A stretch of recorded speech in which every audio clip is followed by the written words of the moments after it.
সাল্লাল্লাহু আলাইহি ওয়াসাল্লাম ইমাম মালিক রাহমাতুল্লাহি আলাইহি হাতের 5টা আঙ্গুল দেখিয়ে ইমাম মালিক রাহমাতুল্লাহি আলাইহি রাসূল সাল্লাল্লাহু আলাইহি ওয়াসাল্লাম 5টা আঙ্গুল দেখিয়ে রাসূল সাল্লাল্লাহু আলাইহি ওয়াসাল্লাম চলে গেলেন। ঘুম ভেঙে গেল। ফজরের নামাজের পর ইমাম মালিক রাহমাতুল্লাহি আলাইহি খাদিম মালিক রহমতুল্লাহি আলাইহি তার খাদিমকে বললেন, খাদেম,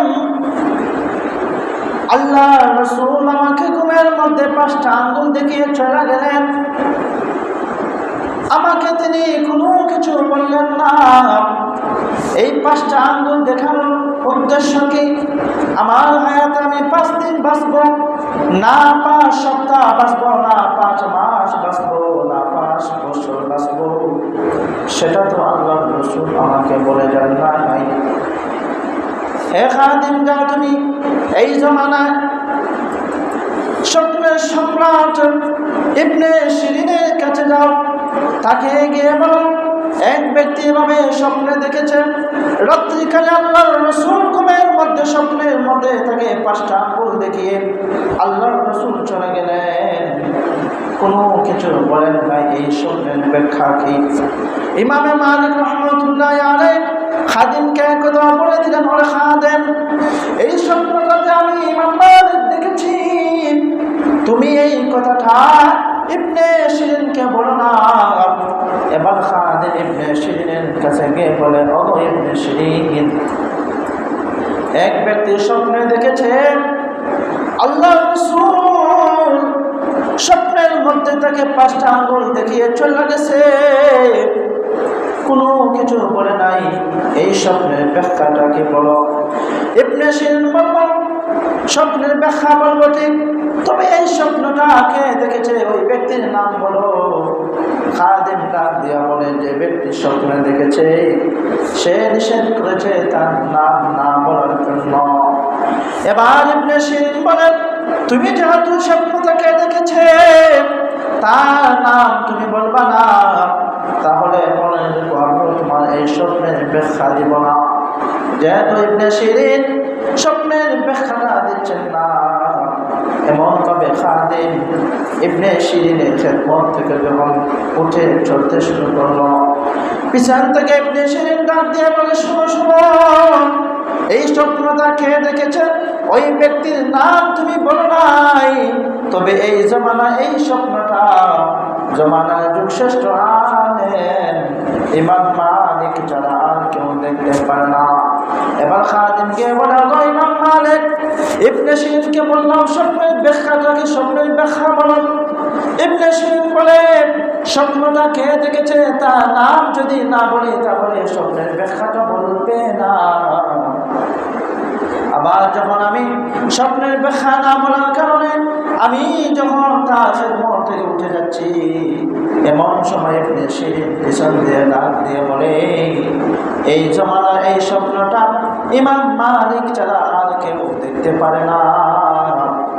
ইমাম মালিক বলে, খাদেম, যেহেতু ইবনে সিরিন জেনে ফেলছে এই স্বপ্নটা আমি দেখছি, যাও যাও ইবনে সিরিনের কাছে গিয়ে বলো ইমাম মালিক স্বপ্নে দেখছে। হ্যাঁ, ইমাম মালিক স্বপ্নে দেখছে, এই স্বপ্নের ব্যাখ্যাটাকে বলো।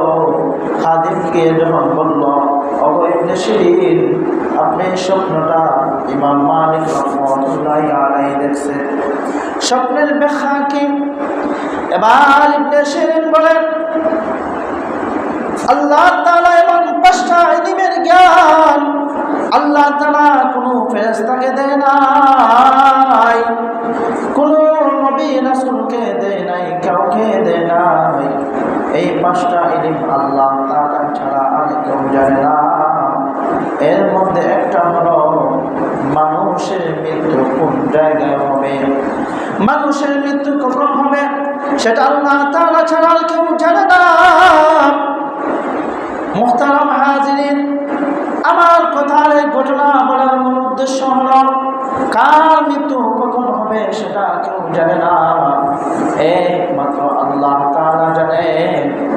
এজন্য আপনি আমার মৃত্যু নির্ধারিত তবে কার কখন মৃত্যু হবে, কোন অবস্থায় মৃত্যু হবে, কোন জায়গায় মৃত্যু হবে সেটা কেউ জানে না। এজন্য আমাদের উচিত হলো আমরা মুসলমান আল্লাহ তাআলাকে বিশ্বাস করি,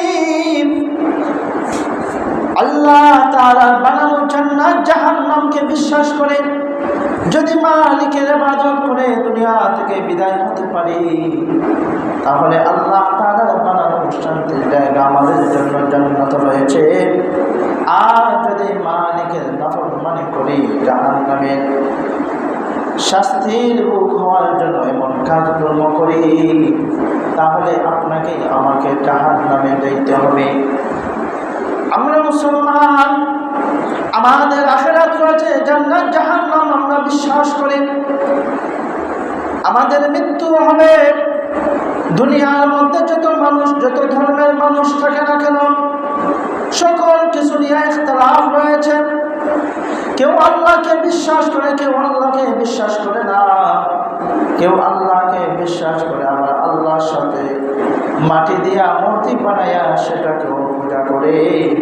কিন্তু মৃত্যু এমন একটা জিনিস যে মৃত্যু কাফির মুসলমান সবাই বিশ্বাস করে মৃত্যুবরণ করতে হবে, সবাই বিশ্বাস করে মৃত্যুবরণ করতে হবে, দুনিয়া থেকে বিদায় হতে হবে।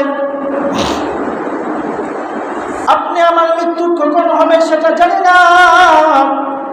আল্লাহ তাআলা বলেন, ইজা জাআ আজালুহুম লা ইস্তাগফিরুনা সাআতাও ওয়া লা ইস্তাকদিমুন। মানুষের মৃত্যু নির্ধারিত রয়েছে, যার জন্য নির্ধারিত সময় চলে আসবে। কেউ তার নির্ধারিত সময়ের আগেও মরবে না, পিছু মৃত্যুবরণ করবে না। নির্দিষ্ট সময়ে সে মৃত্যুবরণ করতে হবে। এই মৃত্যুর কথা সবাই জানে, কিন্তু দুনিয়ার মানুষ দুনিয়ার প্রতি এমন পাগল হয়েছে, এমন লোভ লালসা দুনিয়ার প্রতি হয়েছে, দুনিয়া থেকে যে সে বিদায় হয়ে যাবে, আখিরাত যে তার সামনে রয়েছে।